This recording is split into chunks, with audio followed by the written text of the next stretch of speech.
এই ক্ষমতাসীন দুটো দল আওয়ামী লীগ এবং বিএনপির চেহারা পরপর দেখতে দেখতে তারা হতাশ হয়ে গেছে এবং তারা বিচ্ছিন্ন হয়ে গেছে। জি জি অবশ্যই। শাহরিয়ার ভাই, আমি আপনার কাছে একটা বিরতি যাব। বিরতি যাওয়ার আগে আপনার কাছে আমার প্রশ্ন যে গতকাল মির্জা ফখরুল ইসলাম আলমগীরকে যখন জিজ্ঞাসা করা হয়েছিল যে গোলাম আজমের বিষয়ে তার কোনো প্রতিক্রিয়ার কথা জানতে চাওয়া হচ্ছিল, তিনি পুরোপুরি বিষয়টা এড়িয়ে গেছেন। বিএনপি সবসময় এটা এড়িয়ে যায় কেন, এই প্রশ্নটার উত্তর আপনার কাছে নেব একটা বিরতি থেকে এসে। একটা বিরতি নিচ্ছি, বাংলাদেশ এখনই ফিরছি একটু পরে।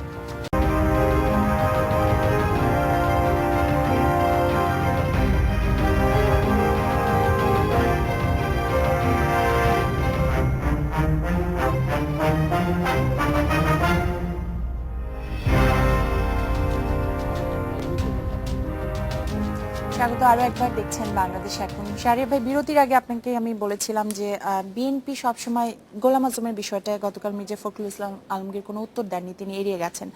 এই বিষয়গুলোতে বিএনপি সরাসরি কোনো অবস্থান নেয় না কেন, যুদ্ধাপরাধীদের বিষয়গুলোতে? গোলাম আজমের ব্যাপারে যেটা বিএনপির যেটা সমস্যা, বিশেষ করে গোলাম আজমের ব্যাপারে যেটা আমরা যখন গণ আদালত করেছিলাম, আমার মনে আছে তারপর দিন প্রধানমন্ত্রী খালেদা জিয়ার সঙ্গে আমি আর নাসিরউদ্দিন ইউসুফ বাচ্চু কথাও বলেছিলাম। গোলাম আজমকে ব্যক্তিগতভাবে ওন করা এটা খুবই কঠিন, কারণ গোলাম আজমের যে অপরাধ যেটা, এটা তো ইতিহাসের সত্য, এটাকে অগ্রাহ্য করবার ক্ষমতা তো বাংলাদেশে কারোই নেই। যে সমস্ত গণহত্যা বলুন, যা কিছু হয়েছে মানবতার বিরুদ্ধে অপরাধ, তার প্রধান দায়িত্ব ছিল, নেতৃত্বে নিয়ামক ভূমিকা ছিলেন গোলাম আজম।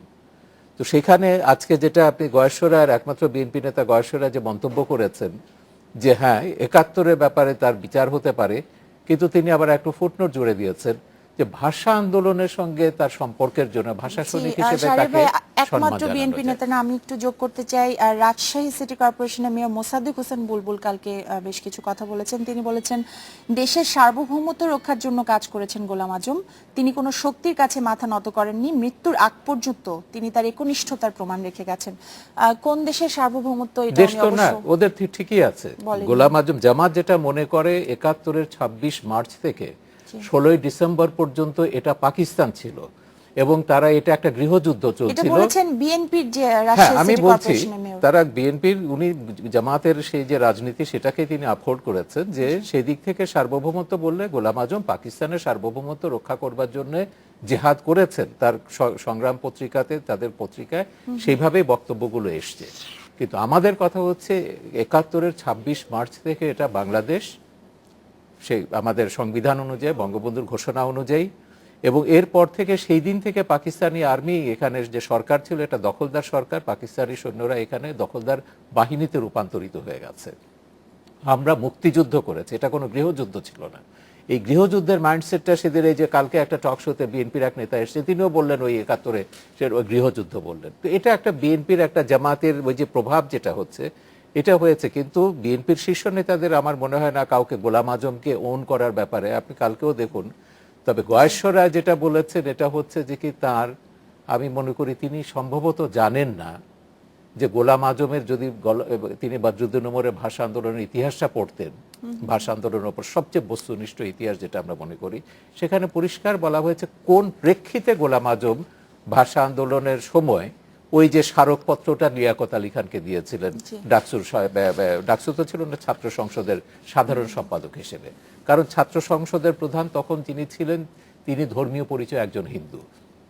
সরকারের তরফ থেকে বলা হয়েছে একজন হিন্দু যদি ছাত্রদের তরফ থেকে স্মারকপত্র দেয়, ওই লিয়াকত আলী আগেই ধীরেন্দ্রনাথ দত্তের বক্তব্যের সময় বলেছিলেন এটা ভারতের ষড়যন্ত্র, হিন্দুদের ষড়যন্ত্র, পাকিস্তান ভাঙবার ষড়যন্ত্র। তো সেইটাকে এড়াবার জন্যই গোলাম আজমকে দিয়ে স্মারকপত্রটা দেওয়া হয়েছে। অথচ এই গোলাম আজম পাকিস্তান আমলে জনসভাতে বলেছেন ভাষা আন্দোলনের সঙ্গে আমার যতটুকু সম্পৃক্তি ছিল সেটা ভুল ছিল এবং এটার জন্য আমি অনুতপ্ত। এবং এটা পত্রিকায় বেরিয়েছে, বদরুদ্দীন উমর গবেষণাতে এটা বেরিয়েছে। ফিরোজ ভাই, যুদ্ধাপরাধীদের বিচার শুরু হওয়ার পর থেকে এখন পর্যন্ত গত কয়েক বছরে বিএনপি এ বিষয়ে যে অবস্থান নিয়েছে, এটাতে রাজনৈতিক ভাবে তারা আসলে কোনোভাবে লাভবান হয়েছে কিনা? না, লাভবান তো অবশ্যই হয়নি, বরং মানে আমি মনে করি যে বিএনপির যে মূল যে আন্দোলন ছিল সেই আন্দোলনটাই ক্ষতিগ্রস্ত হয়েছে। তত্ত্বাবধায়ক একটা নির্দলীয় নিরপেক্ষ ব্যবস্থার অধীনে নির্বাচন হবে, এটাই দেশের মানুষের একটা সাধারণভাবে সমর্থন, যে মানুষ মনে করে যে দলের আওয়ামী লীগ এবং বিএনপি যে অবস্থানে আছে তাদের অধীনে কোনো নির্বাচন সম্ভব না।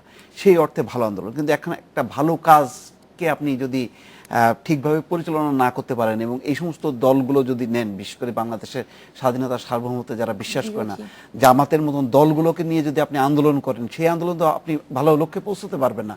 যার জন্য আপনার একটা ভালো লক্ষ্য অর্জনের জন্য আপনার সেই কৌশলগুলো নিতে হবে, যে কৌশলটা মানুষ সমর্থন করবে।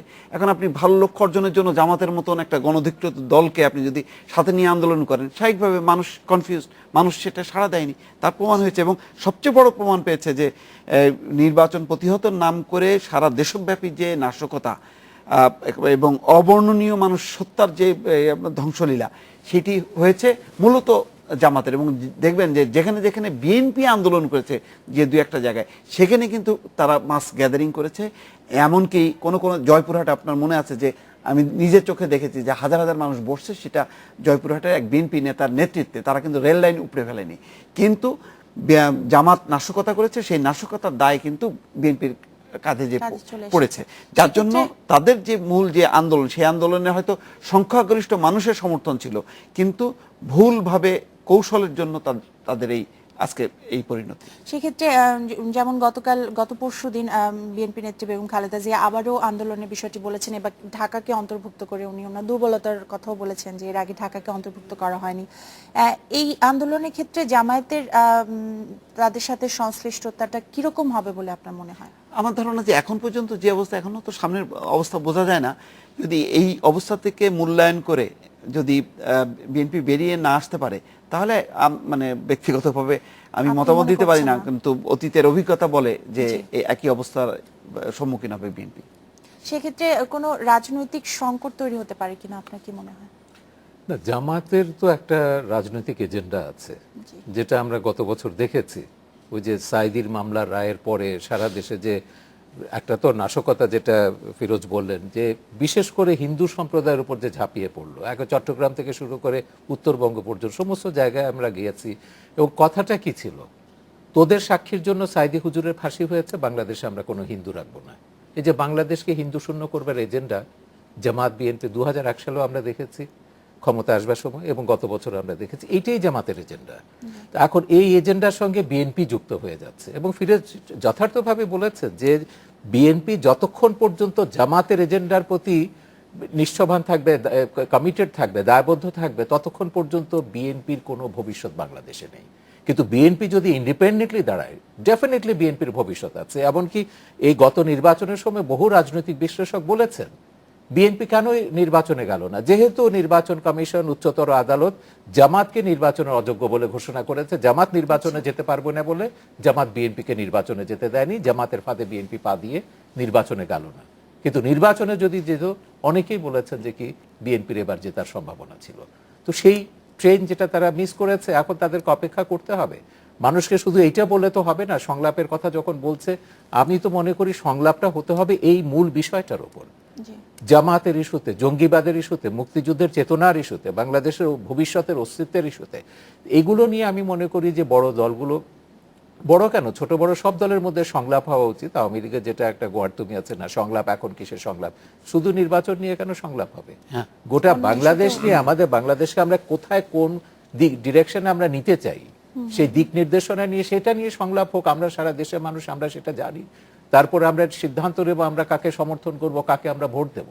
এই শুধু ক্ষমতা পরিবর্তনের জন্য আসলে নির্বাচন দরকার না, এবং মানুষও কিন্তু এটা সমর্থন করছে না এই কারণে যে গত 8 মাস 9 মাস যে বিএনপি যে কোনো আন্দোলন সেভাবে করতে পারেনি, ওই আস্থাহীনতার সংকট যে জামাতকে সঙ্গে নিয়ে করছে। যুদ্ধাপরাধীদের এদেশের জনগণ প্রত্যাখ্যান করেছে। 2008 সালে নির্বাচনে আপনারা দেখেছেন 23 বছর ধরে এই যে শহীদ জননী জাহানারা ইমামের আন্দোলনে, গত বছর গণজাগরণের মধ্যে দিয়ে বারবার প্রতিফলিত হয়েছে, মানুষ যুদ্ধাপরাধীদের ঘৃণা করে। আমি আরেকবার গোলাম আজমের প্রসঙ্গে আসতে চাই। সাহেব, উনি 90 বছরের ওনাকে শাস্তি দেওয়া হয়েছিল, উনি 1 বছরের মতো সেই শাস্তিটাও সত্যিকার অর্থে যদি বলে থাকি ভোগ করেছে কিনা, আপনি সেটা কি মনে করেন? এবং আপনার এটা একটা তৃপ্তি আসে কিনা যে না, অ্যাটলিস্ট উনি সাজাপ্রাপ্ত অবস্থায় মারা গেছে, এরকম কোনো কিছু আপনার মনে হয় না? আমাদের এটা কেউ কেউ বলেছেন যে, আমি কিন্তু এটা মনে করি না। বরং আমি মনে করি আমাদের বড় একটা ক্ষোভের জায়গা রয়ে গেছে, গোলাম আজম শাস্তি ভোগ না করে মারা গেছেন। এই শাস্তিটা তার প্রাপ্য ছিল ৭২ সালে, যেহেতু দেশে ছিলেন না, তিনি পাকিস্তানের নাগরিক ছিলেন, তার তখন বিচার করা যায়নি। ৪৩ বছর তিনি এই পৃথিবীর আলো বাতাস এটা ভোগ করেছেন, তার রাজনীতি করেছেন, যা কিছু করার সবকিছুই করেছেন। এখন যখন তার বিচারটা হলো, শাস্তিও একটা হলো, শাস্তিটা তো মৃত্যুদণ্ডই আমাদের কামনা ছিল। জি। এবং ট্রাইব্যুনালে কিন্তু গোলাম আজম বা তার যে আইনজীবী কখনো বলেননি যে তার বয়স হয়ে গেছে, তিনি এর জন্য দুঃখিত, অনুতপ্ত এবং সাজাটা কমিয়ে দিন। আমাদের ট্রাইব্যুনালের বিচারকরা একেবারে এত দয়া পরবশ হয়ে গেলেন, গোলাম আজম না চাইতে তারা বললেন প্রত্যেকটা অপরাধ, যে ৬১টা অপরাধ মৃত্যুদণ্ডযোগ্য, কিন্তু তার বয়সের বিবেচনায় তাকে আমরা ওই আজীবন কারাদণ্ড দিচ্ছি, ৯০ বছরের কারাদণ্ড দিচ্ছি। কিন্তু কারাদণ্ডের পরে কি হচ্ছে, তার আগে থেকেই গোলাম আজম তো জেলখানাতে ছিলেন না, সেক্ষেত্রে ট্রাইব্যুনালের তিনি দেশের সেরা হাসপাতালে সেরা ডাক্তারদের চিকিৎসার ব্যবস্থা ছিলেন, সর্বোচ্চ চিকিৎসা সেবা তিনি পেয়েছেন, পরিবারের সমস্ত সহযোগিতা এবং অংশগ্রহণ সেখানে ঘটেছে। তার ছেলে তাকে অ্যাটেন্ড করছে, বাড়ি থেকে খাবার যাচ্ছে।